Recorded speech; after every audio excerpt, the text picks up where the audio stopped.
Dr. Seuss's full names are Theodore Seuss Geisel. The American writer as well as a cartoonist lived in the period between 1904 and the year 1991. Dr. Seuss became famous for specializing in children's books where he has published over 60 books. His writings are notably characterized by the use of imaginative characters.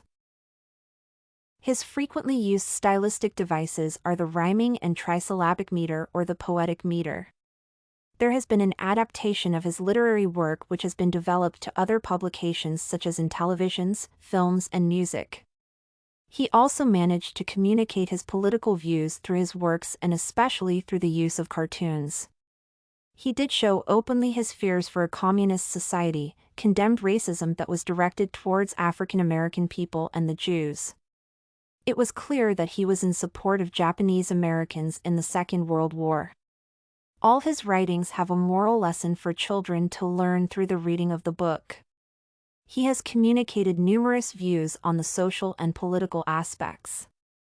This essay will focus on one of the books by Dr. Seuss, namely Green Eggs and Ham.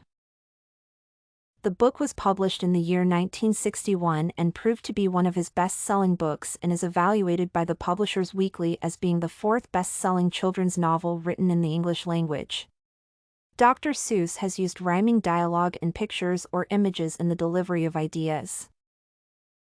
There is no given narrative as many would expect of any novel. The dialogue has been made interesting through the use of hilarious conversation between characters, which has been made even more interesting through the use of poetic rhyming. Dr. Seuss delivers his ideas using simple vocabulary suitable for beginners. The total number of the different words used in the whole novel is 50 words and 49 of which are monosyllabic, and the one remaining one is anywhere.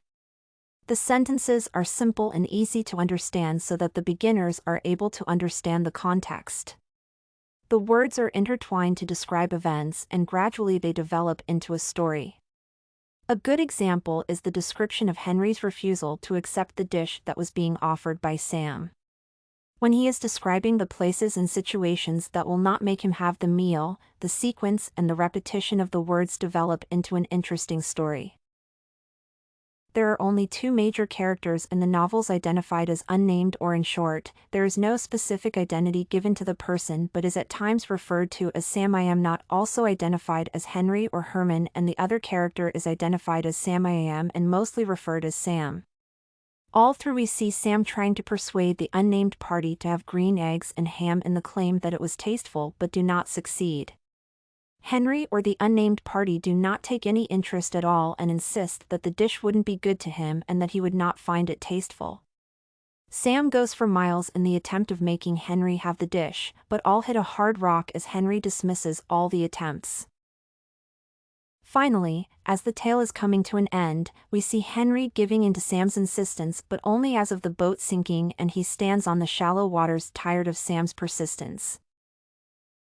He gives in, having conditioned Sam that on tasting it, Sam would drop the idea of insisting he take the dish one more time.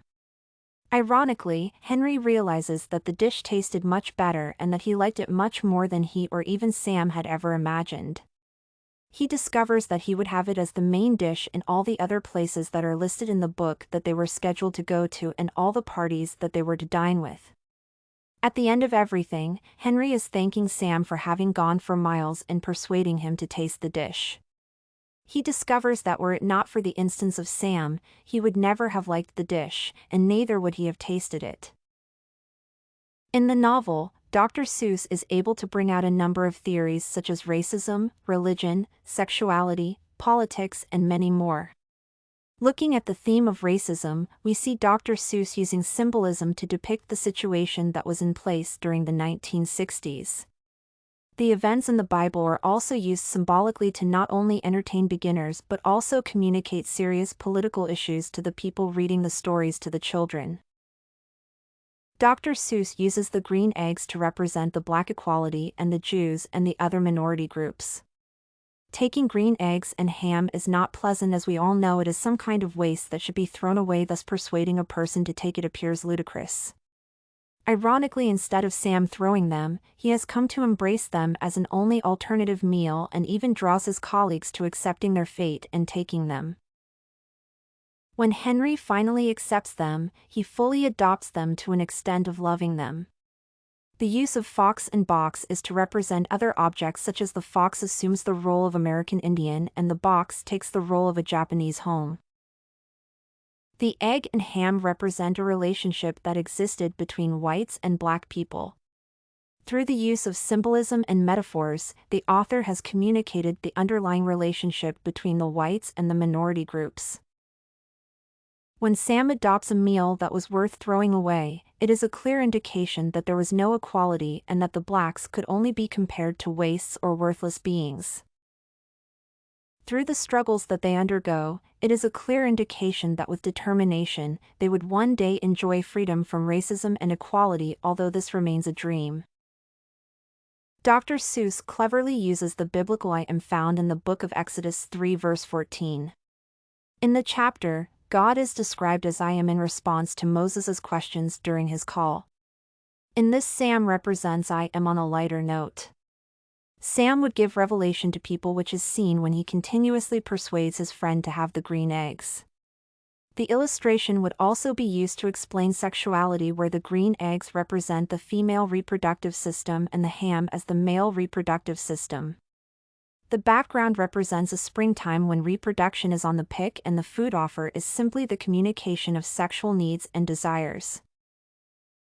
In conclusion, we can say that analogies and metaphors have been effectively used by Dr. Seuss to bring ideas into context using the same objects.